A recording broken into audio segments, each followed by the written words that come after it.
So speaking of which, psychological disorders, would you see many clients in social work who have various psychological disorders, depression or anxiety or other ones? Lots? Yeah. So a lot of students tell us that they've never met anybody who has a psychological disorder. They're kind of often unsure of how to proceed if they come across someone in their work who has a psychological disorder. What would you say to them? Any advice for them?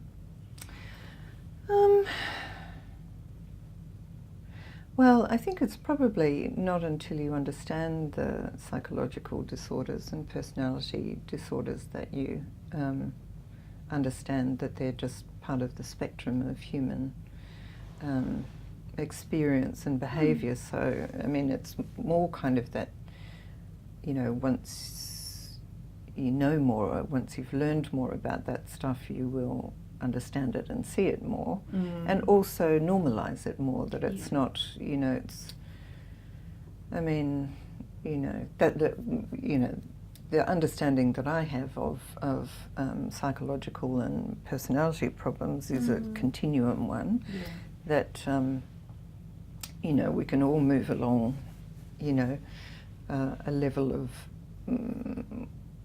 wellness and unwellness, given certain situations and stresses. So it's kind of like, who doesn't have a psychological problem?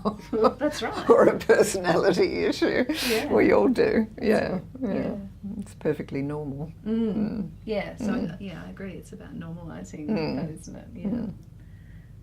How important is it for social workers to understand the underlying causes of mental illnesses? We were talking before. I think it's really, really important. And I teach the mental health subject in our Bachelor of Social Work, and I think it's so important. I really love teaching that subject. I love people to understand a bit more about the biomedical model, because I think it's important. Balanced with, understanding that sort of nature-nurture, environmental, sort of enormous environmental influence on people's mental matters. But the biological side of it's really important. Do you find that having a diagnosis of a psychological disorder impacts services that are available to people to see social workers? Or Well, sometimes it makes it easier to get to see somebody, to have a diagnosis.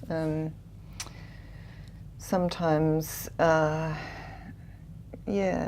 have a sort of diagnosis, say, of a personality disorder can really work against someone in terms of if people think that, okay, that's a personality disorder and it's not going to change.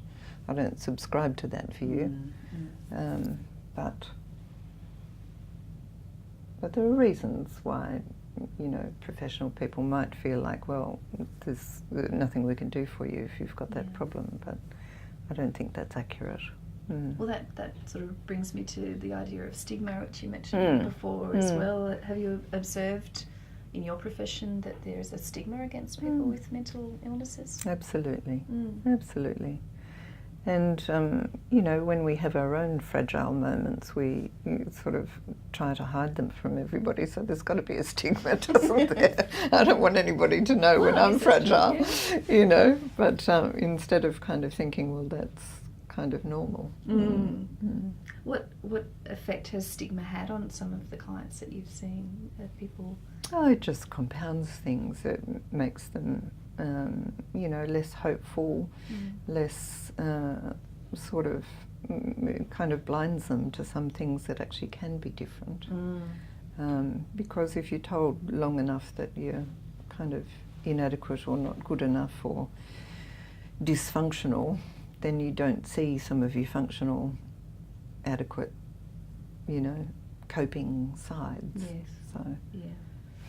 Social workers do have a strong background in that sort of strengths model, and that's kind of really imbued in all of social work practice. So in some ways I think social workers are very good at seeing that side of stuff and working to help people see their strengths and so on. And that's what you mean by a strengths-based model? Yes. Yes. Yeah. So. Do you see many clients with drug or alcohol issues in social work? Yes, a lot. Yeah. How do those issues affect how you might work with clients? Well, it's really important to understand how, just like a physical health problem, it's the same kind of dynamic, that you can't separate those two out, and that some of what's going on, you know, might be understandable in terms of the drug or alcohol sort of issue that's there, but it's still possible, from a social work point of view, we feel that it's, I suppose, that it's important to reduce harm and try to, leverage some space to be able to work with people with those problems without overly judging.